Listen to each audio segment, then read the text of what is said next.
Hi, my name is John. And my name is Alice, and you're watching Math Videos for Parents. We help you so that you can help your kids with math. So today we're talking about converting a mixed number to an improper fraction. And we have a mixed number here. This is a mixed number because it has a whole number and a proper fraction. So what we want to do is convert it to an improper fraction where the numerator is larger than the denominator. So I'll be honest, John, the way I learned to do it, and I actually remember learning it and being like, I don't really know why I'm doing this, but I get the right answer on the worksheet when I do. I just kept doing it. I learned to take the denominator and then multiply it by the whole number and then add the numerator. Of course, now I have an understanding of why that is. It makes perfect sense to me, but in elementary school, I admit it did not. So let me just write it out here. I'm going to say 4 times 3 plus 1 over 4. So that's going to give me 13 over 4 as my improper fraction. Yeah, and that's the exact same way I learned it too, that it's a very quick multiplication and addition and then a rewrite of what's there.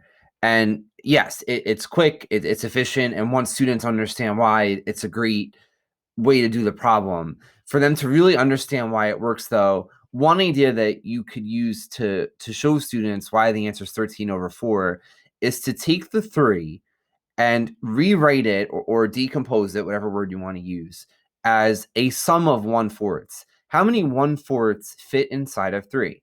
So we know that 1/4 means that 4 of them make a whole. I can divide one whole evenly into fourths this way. If I were to repeat this, another 2 times, that would give me a total of 3, but just as a sum of fourths instead of like 1 plus 1 plus 1. We can further break it down into fourths. And the Common Core and New Jersey Student Learning Standards place a pretty strong emphasis on equivalence. So it's good that they see 3 in other ways, not just 1 plus 1 plus 1, but also as a sum of 12 1/4. And John, I'm just going to make a small correction here. I think you're missing a fourth. Oh, missing a fourth. Yep. But that's all right. That's the beautiful thing about math. I left the space for it there. That's right. You were making sure I was paying attention. That's exactly it. We totally planned this. Anyway, sorry, continue. So once you have all that, there's also the 1/4 that didn't make the cut. It didn't, we didn't have enough to make another whole.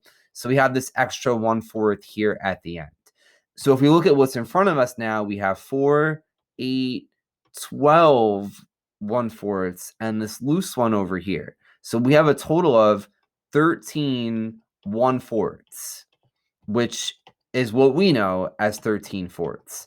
And if you watched our previous video on converting improper to mixed, we spoke about how important it is for students to understand 13/4 as 13 1/4. We always want to use a numerator of 1 to help them understand all the parts that make up the whole.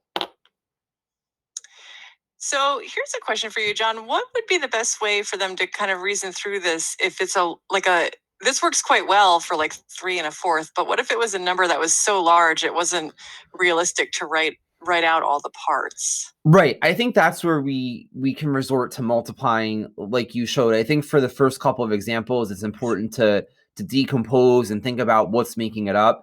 But to your point, if you had something like 21 and 8/9, like I would not want to write out 21 1/9 and then 8 more. That's just not efficient.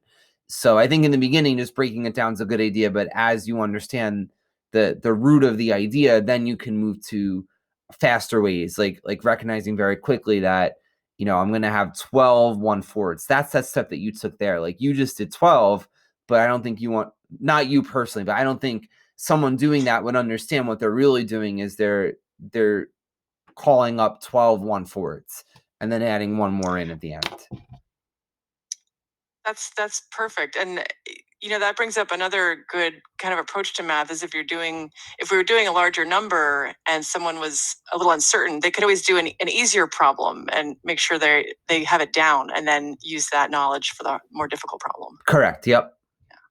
All right, great. Well, speaking of problems, I'm ready to do one. All right, let's check out another one. Okay, so now I have the next problem, 2 3/5, and I'm going to convert that into an improper fraction. So I basically wrote it out. And what I'm going to do now is say, okay, I've got a group of 5 here, 5 1/5, which is worth 1. I've got another group of 5 1/5 here. So that's worth 2. So that kind of takes care of my whole number here. I've got these 3/5 left over, which is my proper fraction. So to convert this to an improper fraction, I just say, okay, I've got 5/5. Here's another 5/5. That's 10/5. And then 3 more. So that's 13/5. So that would be my improper fraction. Yep. And I think that just ties together, your approach earlier of saying 2 times 5, which is 10. So the 10 that we're thinking of is these 10 1/5 that you drew out. And then when you add the 3, you're adding on these loose 3 1/5 that don't quite make up a whole. And they're all 1/5. So we can multiply by 1/5, or as we like to say, divide by 5. Same exact thing. So I think it ties together very nicely, the approach you showed in the beginning, with also decomposing a mixed number into smaller fractions. Excellent, great. Yeah, I like having two approaches at our fingertips, because honestly, if I were to use this approach, I would then check it the way I learned it, because it's just in my head I can do 5 times 2 plus 3 and be like, okay, I got the problem right.